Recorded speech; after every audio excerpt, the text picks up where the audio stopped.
Alhamdulillah wassalatu wassalamu ala Rasulillah. Start off by praising Allah Azza wa Jal and sending our salutations and blessings upon the Prophet Muhammad alayhi salatu wassalam. Welcome to our new show, Two Generations, One Deen, where I'm joined today with my father, Dr. Yusuf Abdul Jabbar. Assalamu alaikum wa rahmatullahi wa barakatuh. Wa alaikum assalam wa rahmatullahi wa barakatuh. How are you today? Alhamdulillah. How about yourself, Shaykh? How have you been? All good, alhamdulillah. Alhamdulillah. So today's topic is about social media and the online world. To start off with, in our day and age, we spend a lot of the time on our mobile phones. It kind of fills in the gaps between other day-to-day activities. How was it growing up before social media? What did you spend your time doing? Yes, subhanAllah. So, Mum, may Allah have mercy upon her. Rahimahullah. And Dad, may Allah bless them, because they didn't have to worry about me going on YouTube, me WhatsApping, me downloading this. Mobile phones didn't exist when I was a little lad, towards then became teen, and that time then the mobile phones came. So that was a blessing for them. So we would spend a lot of time outdoors. So Mum and Dad's worry was, okay, I've gone playing with my mates in the park behind the house. Worries were like, maybe I'm going to get bitten by a dog. Maybe some of the non-Muslim children might pick on me because I'm the only brown kid in the neighborhood, So very different, very, very different. So today, as we mentioned, we have all these social media platforms, YouTube, Instagram, TikTok, Facebook, X, Twitter. How do you think that impacts the youth today? Yeah, subhanAllah. So I'm feeling the heat dealing with these platforms for you and your sisters when you're growing up. So may Allah subhanahu wa ta'ala bless all of you parents in this new generation, because subhanAllah, it's not easy. It's really, really challenging to navigate this social media landscape when you have children, and also growing up in a predominantly non-Muslim country. So it's adding layers and layers. So parenting today, no one can say easy. And maybe some people can say our parents had a slightly easier ride, but they had their own challenges as well. Yeah. So what are some of the biggest ways that impacts the youth? So for example, if we look at TikTok, is it the music aspect of it? Is it that the trends and behaviors influence our young generation today? Or is it more the ability to connect with people, even though you have no idea who's on the other side? Yes, we've got a number of challenges. The children are becoming socially kind of also incompatible, in the sense that they're spending so many hours with virtual friends, with friends across the channel on the screen, and they don't want, if family members, cousins are invited to have a family meal, they might quickly eat and disappear. So this family gathering, which when in our time, when we would look forward actually to our cousins coming over, something different, something for us to do, play with them, joke, laugh, because we couldn't have a laugh and watch some shorts and bloopers and blunders, because there is no shorts. And then obviously the downside of this is it's good to spend some time, no issues, relaxing, but these shorts, there are a lot of dangers. There are a lot of truth and falsehood being mixed. Some of these are putting doubts into religion, into does God really exist? So it's creating doubts. It's undoing, sometimes it's mocking. Some of the content is mocking religion, undermining religiosity. So there's a whole layers and layers of problems. 100%. And we've spoken about some of the negatives or worser aspects of social media. Are there any positives for the young generation? Absolutely, absolutely. One of the things do you remember how old you were when you got your phone? Yes, 16. Yes, subhanAllah. Most of the parents here listening thinking, oh my goodness, this kid is oppressed. Today, what are we doing? 7, 8, 9, 10-year-olds are being given mobile phones because of the pressure. Everybody has to have one. 11, 12-year-olds, I don't think there are very few 11-year-olds that don't have phones. Some households. 16 is very rare. It is very rare, but alhamdulillah, this is something I tried and I recommend to many of our brothers and sisters. Try to delay giving the phone until that child is a bit more mature and can handle, because wallahi, the content that comes on that, many things, it will put doubts, it will destroy them, it will give them images that they have never ever seen and they shouldn't be seeing. So one measure, of course, is to delay that. But at the same time, you have many children, subhanAllah, benefiting. For example, the apps to memorize Qur'an.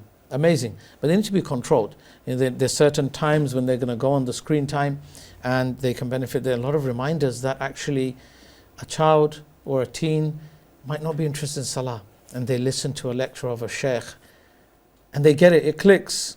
They realize, oh subhanAllah, salah is so beneficial. I can, I'm thanking Allah. I can actually cry to Allah. I can actually ask for things that I want through my salah. Yeah, so it's not all, I think we have to be balanced. It's not all doom and gloom. Yeah. But how do we that's the question, is where is the balance? Because of course 16, for myself, I think it was, I agree with the decision, and I still believe that it is correct. But at the same time, it was definitely difficult to socialize or to, speak to my friends or be able to do it. So where's the balance? Would we say that, for example, if you were to have a phone at a younger age, you would maybe block social media platforms or just have WhatsApp and those apps that we mentioned? Or where's the balance between that? Because as we are moving forward, it is that the younger generation do have phones, especially, for example, at 11 where you're going into secondary school. So where's that balance? So it's good. Yes, you're right. Given you can't stop the phones and you can't block them, there's so much peer pressure. The children, they feel discriminated, they might get bullied because they don't have a phone. They're not on the platforms. But the way to kind of regulate or benefit from this is to have access to that child's phone as well. They shouldn't have pins, and that the mum and dad, look, subhanAllah, mums and dads always look out for the children.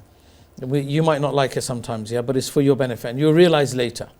Right, so the parents should have access so they can see what that child is going on, and then that child has that consciousness as well. Yes, he or she is fearing Allah, but they can't see Allah. But if they know that their parents will be upset, they've let their parents down, so they're also more cautious in what they watch. Yeah, so they should have access. They should regulate it. They should assess the maturity of the child, and need to work with the child. Really, there has to be this partnership, and that's where I think there has to be that friendship between the parents and the children. 100%. And how would you, or what advice would you give to the youth today if they do get distracted or overwhelmed by social media and they kind of find themselves going down this road where they're spending hours upon hours, but they can't at the same time just give up the mobile phone or give up the social media? Yeah, it's causing a lot of mental health. Mental illness is on the rise because of these social medias impact, whether it's emotional, whether it's psychological, whether it's physical. A lot of children are having eye strain, arthritis type of, fingers, a lot of problems. So now, for these children who are maybe perhaps finding it difficult, I think what they do need to have, they need to have that relationship close with their parents, or friends that they trust, maybe that they can confide in. They speak to them and say, look, I need to discuss with you. I need some help. But friends who are on the religion, let's say, that who are not addicted to social media, good, sincere friends that will advise them, but they should be able to open up to the parents. They should have that gap shouldn't be so big where they're not able to go to their mum and dad and say, look, I'm using a lot of thingy and I think I need your help. I need to detach a bit from the phone. So the biggest problem is when that gap is too big. They don't feel they can open up because they're going to get scolded. They're going to get shouted at. So that relationship starts a lot earlier. And what would the advice be to, say, if someone wants to stop using social media but they can't go cold turkey and just delete the app? What would the advice be to kind of ease off Yeah. So if we roll back from parenting, I think a lot of it is to do with how well the parents are engaged with their children. As the 777 rule quickly is the Prophet ﷺ, and from the hadith in the early generations, we learned the first 7 years you play with the children, you build that bond and relationship. From then the next 7, you have this, you discipline and you teach them the obligation. And then from 14, and this is the segment we're going to carry on, is from the next 7, you have to be a friend. So that child should feel their father or their mother is their best friend, and they're able to come. And sometimes also there's no harm in seeking intervention from medical, mental health experts in the community, the imam, perhaps counsellors.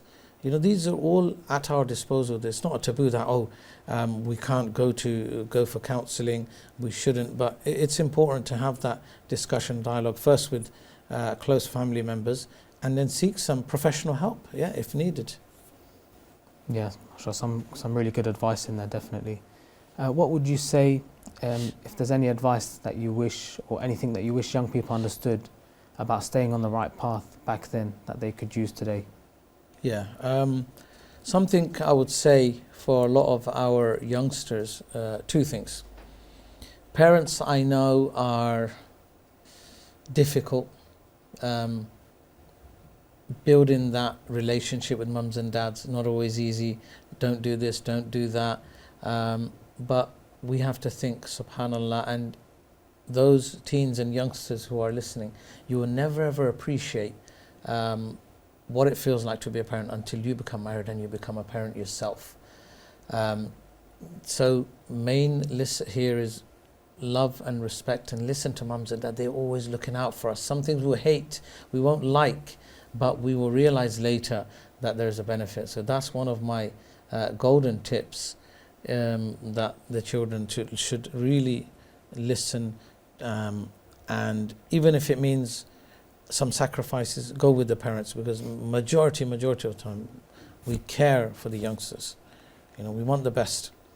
It might not be, but definitely every parent wants the best for his or her child. Of course. And coming over to a more newer phenomenon is a lot of the younger generation opening their own social media platforms. So instead of just being kind of looking at it from an outside world, they're actually part of social media and they have their platforms. And sometimes they can be quite young. Is that something that's recommended or advised against?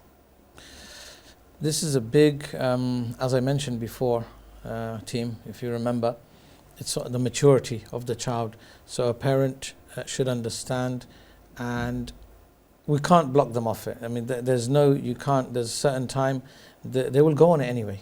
You teens, you're going to go on it. So the best thing is to work with them, to guide them, to say, look, you're a Muslim, you have certain values, you have certain self-worth, you have ethics. You need to embody these. No problem. Go on social media, but use it to keep your identity, your value set. And remember, big thing, and this is where it comes, where you understand Islamic, that Allah subhanahu wa ta'ala is watching. Mum and dads, we can't be 24 monitoring your channel, your station. We don't know what's happening in your DMs. When you're 16, you're becoming, and we don't need to check your DMs. Allah subhanahu wa ta'ala and the angels are watching. And every single post you make, every DM, every exposure, every comment you're making, you've got 2 options. Either that comment will work for you on Judgment Day, it will be of benefit, or it will work against you, and you'll be accountable, because everything is being written down. Every message, every DM, every voice note, every swipe, every browsing. You might be able to go incognito and delete your browser history, but it's with Allah subhanahu wa ta'ala and the angels, it's there. So the main thing is to be conscious that Allah is watching. Allah is accountable, and we want to make this social media, let's utilize it to benefit, to spread the good, teach others the religion, benefit from it, memorize Qur'an, have some fun, but within the boundaries of Islam. Stay away from things, so vision, looking at things, music, listening to haram, stay away from those things, and try to stay within the parameters of what is Islamically halal and what's beneficial, and the time. Everybody will be accountable for the time. So be ready. If you're 16, you are now 21, You need to give account to Allah subhanahu wa ta'ala all your time. What you did, what you didn't do, how many swipes. I'm not going to stand in front of Allah. You and all you teenagers, youngsters, young adults, you will stand. I don't need to stand. Your mum and dad will not need to stand for you. But you lot will, if they've given you the guidance and the grounding, then Allah will question you for the time you spent on earth, inshallah. And it should be a good, utilized in a good way so that we can answer to Allah and say, Allah, I tried my best. Jazakallah khairan, Shaykh, for your time today. Inshallah, we'll finish it there. Wassalamu alaikum wa rahmatullahi wa barakatuh. Assalamu alaikum wa rahmatullahi wa barakatuh.